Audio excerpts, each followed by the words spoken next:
Et nous voici à notre petit moment pour se détendre. Et donc, comme nous l'a proposé le soleil, on va passer un temps pour s'amuser. Donc, on va attendre d'avoir la question. La question, c'est le jeu de Morpion. Ben, c'est super, le jeu de Morpion. Dans la partie ci-contre, où doit être posé le cœur pour être sûr de gagner. Waouh, bon, ben, le Morpion, je suppose que chacun sait comment ça fonctionne, hein. D'habitude, c'est avec des croix et des ronds, mais là, bon, c'est des cœurs et des morpions. Bon, ça a l'air d'être des morpions. Il faut faire des lignes de 3 ou enfin des colonnes de 3 ou des lignes de 3 ou des diagonales. Et le premier qui arrive à aligner 3, il a gagné. Donc ici, on nous propose trois endroits, l'endroit 1, l'endroit 2, l'endroit 3, où on pourrait mettre le cœur qui est le suivant à jouer. Et donc, où doit-il être posé pour que ça puisse faire... Enfin, on doit poser le cœur pour être sûr de gagner. Donc, c'est pas sûr qu'on va gagner au prochain coup, mais il faut qu'on soit sûr de gagner la partie. Donc, voilà. Alors, ouais, vous collagez, mais on peut passer, on passe, on voit les scores. Alors, quel est le résultat? Vous me dites un, non, ben c'est sympa. Les deux se sont mis d'accord pour me proposer un.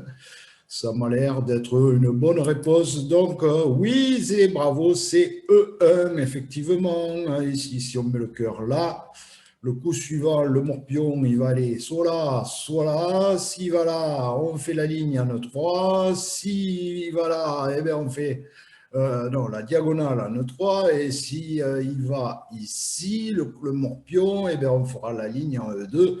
Et donc, dans tous les cas, les cœurs vont gagner. C'était une question très simple qui rapporte 3 points à tous ceux qui ont répondu un, bien sûr. Et alors là, cela je ne veux même pas entendre parler. Ce qui donne 3 points aux visiteurs, c'est ceux qui ont proposé autre chose. Voilà. Mais on va continuer un peu à discuter de ce morpion.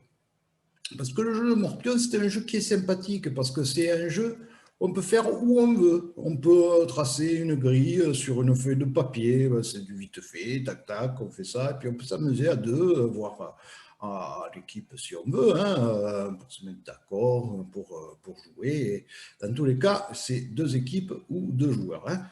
Voilà. Et donc, alors ce qui est rigolo aussi, c'est qu'on peut jouer sur le sable, hein. Par exemple, on fait les traits sur le sable, on fait des croix ou des ronds, etc. En général, oui, voilà, c'est ça. On met des ronds, donc le premier joueur, par exemple, dans notre cas, là, il a fait son rond ici. Le joueur suivant, hein, il va faire une croix quelque part, là, voilà, là où il y a de la place, il fait sa croix, et ainsi de suite, jusqu'à ce qu'il y en ait un des deux qui en aligne 3. Voilà, donc ça c'est tout simple, ça ne nécessite pas un gros investissement, on peut jouer quand on veut, il suffit d'avoir un crayon ou si on est sur le sable, avoir un doigt, voilà, pour pouvoir faire les petits dessins dans le sable. Voilà. Donc là, ben, par exemple, effectivement, on arrive à ça, c'est les ronds qui ont commencé, donc il y en a 3, et il y a 3 croix, donc ça va être au rond de continuer.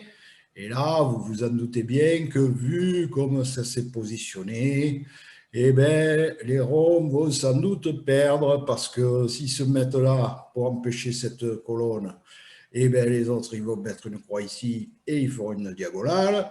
Et s'ils se mettent là pour empêcher la diagonale, les autres ils vont se mettre là et c'est paumé. C'est un jeu de réflexion. C'est un jeu de réflexion. Et là, qu'est-ce qu'il nous fait? Il met son rond là, l'autre il met une croix, et forcément, morpion. Pardon, excusez-moi, c'est le Covid qui me reprend. Donc voilà, donc ça c'est simple, c'est un jeu qui est intéressant, mais qui n'est pas quand même hyper compliqué au niveau de la stratégie. Et donc pour justement la stratégie, je vais vous proposer un jeu un peu plus sophistiqué, on va dire, qui est sur les bases de ce jeu-là. Et donc, on va commencer par préparer un peu le terrain. La première des choses, c'est qu'on va tracer une grille et au lieu d'avoir ce qu'on avait tout à l'heure, on va tracer toutes les possibilités de gagner. Donc, 3 lignes, 3 colonnes et les 2 diagonales du carré, qui forment un carré en finale, quoi. D'accord? C'est une grille, c'est une façon de le représenter. Donc voilà, on vire tout ça, il nous reste cette grille, et cette grille, ben, on va pouvoir la mettre sur une feuille cartonnée, par exemple, quelque chose d'un peu plus costaud qu'on va pouvoir conserver. On peut la décorer, on y met des dessins, on y met des machins, on fait ce qu'on veut. Voilà, ça c'est libre choix, vous pouvez vous amuser, c'est ce qui est intéressant, c'est que là, comme on se le fait comme on veut, on peut passer le temps aussi à préparer le jeu. On peut aussi faire un truc un peu plus sophistiqué, voilà, par exemple comme ça. Vous voyez, on a pris l'image de Léonard de Vinci, là, et puis on y a tracé les traits, les colonnes, les diagonales, les machins, etc., qui vont nous permettre de faire notre jeu de scorpion. D'ailleurs, ça nous permet de constater que notre ami Léonard de Vinci, il avait centré quelque chose d'un peu particulier par rapport à son carré. Donc, bon, on va pas rentrer dans les détails, hein, ça se trouve, c'est des morpions aussi, hein, on ne sait pas ce qu'il a voulu dire, le Léonard en question. Bon, donc on peut faire ça. Alors ça, du coup, on peut le mettre sur, par exemple, dans un cadre de photo, avec du plexi dessus, et donc, du coup, on peut réutiliser le cadre comme plateau de jeu. Voilà, comme plateau de jeu. Qu'est-ce qu'il nous faut donc pour pouvoir jouer avec un plateau de jeu?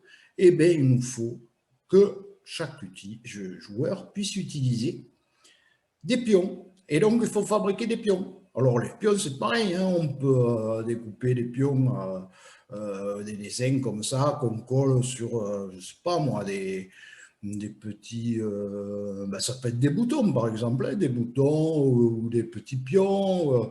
Alors si vous aimez le bois, ça c'est sûr qu'on peut faire aussi un plateau en bois avec une vieille planche, une planche à couper, une planche qu'il y a dans le garage, je ne sais trop quoi, et du coup couper des petites rondelles, et donc là il faut faire gaffe quand même, parce qu'il faut quand même une scie sauteuse ou une scie circulaire ou un truc comme ça, pour faire des petites rondelles qui seront des jetons en bois.